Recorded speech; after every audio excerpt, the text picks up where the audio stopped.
Ready হয়ে যাব আর রান্নাটাও কমপ্লিট হয়ে যাবে। হচ্ছে এই ড্রেসগুলো, মুকুটটা হচ্ছে বাবার তরফ থেকে গিফট, সেই জায়গায় ওনাকে তুলে দিয়ে ফাইনাল ডেকোরেশন। নজর না লাগে কিসি কো। Hello, welcome to another video. আর আজ যেহেতু যে জন্মাষ্টমী, তো আমার তরফ থেকে সব গোপুজনাদের জন্য শুভ জন্মদিন। এবার চলো ভিডিওটা স্টার্ট করা যাক, বেশি না বকে, কারণ অনেক কাজ পড়ে আছে।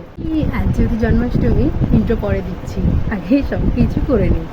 আর এবছর আমি বেশি কিছু করছিও না, কারণ আমার এক্সাম আছে, একটু বেশি চাপও আছে, তাই জন্য এবছরেই ওকে অল্প স্বল্প করেই রান্না করে খাওয়ানো হবে। তো চলো আগে রান্নার দিকে যাওয়া যাক। আর ইন্ট্রোটা আমি পরে এসে দিচ্ছি, এতক্ষণ হয়তো ইন্ট্রো দেখেই নিয়েছো আগে। তো চলো টাটা। এখানে রান্নার জন্য সব কিছু রেডি করছিলাম। এদিকে চাল রেডি করা, আলু, ওদিকে নারকেল কুড়িয়েছিল মা, আর সাথে তো তালের বড়া লাগবেই, তার জন্য তালটাও ওদিকে রেডি ছিল। আর এদিকে আমি অলমোস্ট রান্না বসিয়েও দিয়েছিলাম। এদিকে আমাদের পোলাওটা রেডি হয়ে গেছে, এদিকে মা তালের বড়াটাও ভাজতে শুরু করেছে, আর এদিকে একেবারে তালের বড়াটাও রেডি, সাথে নারকেল নাড়ুটাও রেডি হয়ে গেছিলো। আর আমি সব কিছুকে খুব ভালোভাবে ঢাকা দিয়ে রেখে দিয়েছিলাম। সব রান্নাই প্রায় কমপ্লিট। এবারে আমি রেডি হব আর ওকে সাজিয়ে গুছিয়ে তারপরে খেতে দেবো। আর একটু বাকি আছে, ততক্ষণে আমিও রেডি হয়ে যাব আর রান্নাটাও কমপ্লিট হয়ে যাবে। চলো আগে রেডিটা হয়নি, রেডি হয়ে চলে এসেছি। এনাকে এখন স্নান করাবো। আর ইনি এবছর অনেক গিফট পেয়েছে, যেগুলো এর মধ্যে আছে। এখন স্নান হয়ে গেছে, ইনি এখন বসে আছে আর পরবে হচ্ছে এই ড্রেসগুলো।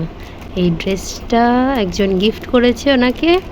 আর এই যে গলার হার, হাতের বালা আর কোমরবন্ধনীটা আমি নিজে বানিয়েছি, আর সাথে পারফিউমটা গিফট করেছি। এগুলো পরিয়ে রেডি করে নিই।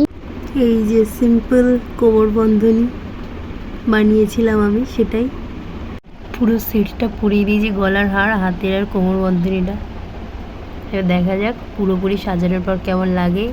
এই মুকুটটা হচ্ছে বাবার তরফ থেকে গিফট, আর এই জেনার জন্য স্পেশাল অনেক বড় একটা বেলফুলের মালা আছে।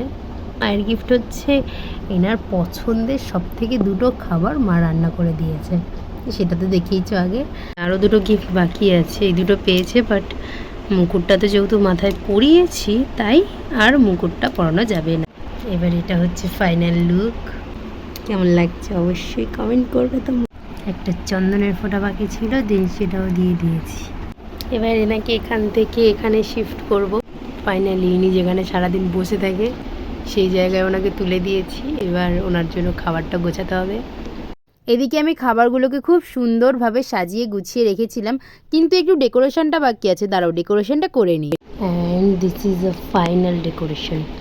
এবারে খাবারের সামনে যে আসন পাতা ছিল সেখানে আমাদের গপুকে বসিয়ে দিলাম সুন্দর করে। এবারে তাকে খেতে দেওয়ার পালা, আর আমাকে ঘর থেকে বেরিয়ে যাওয়ার পালা চলে এসেছে। আর ডেকোরেশনটা কেমন লাগলো অবশ্যই কিন্তু কমেন্ট করবে। এবার তাহলে বেরোনো যাক কিছুক্ষণের জন্য। ফাইনালি এনার খাওয়া দাওয়া শেষ, সামনে আর কোনো খাবার নেই। এবারে একটু আমি ছবি তুলে তারপরে বসিয়ে দেবো ওনার জায়গায়। কি যে সুন্দর লাগছে, নজর না লাগে কিসি কো। সিরিয়াসলি আমার তো ভীষণ ভালো লাগছে, এত সিম্পল সাজে কি দারুণ লাগছে। জন্মাষ্টমী সেভাবে পালন করিনি, কিন্তু সকাল থেকে উপোস, কিছু খাইও নি, ওর ভোগ তুলে তারপরে উপোসটা ভাঙলাম। চলো টাটা, দেখা হবে অন্য ভিডিওতে। Bye bye, tata.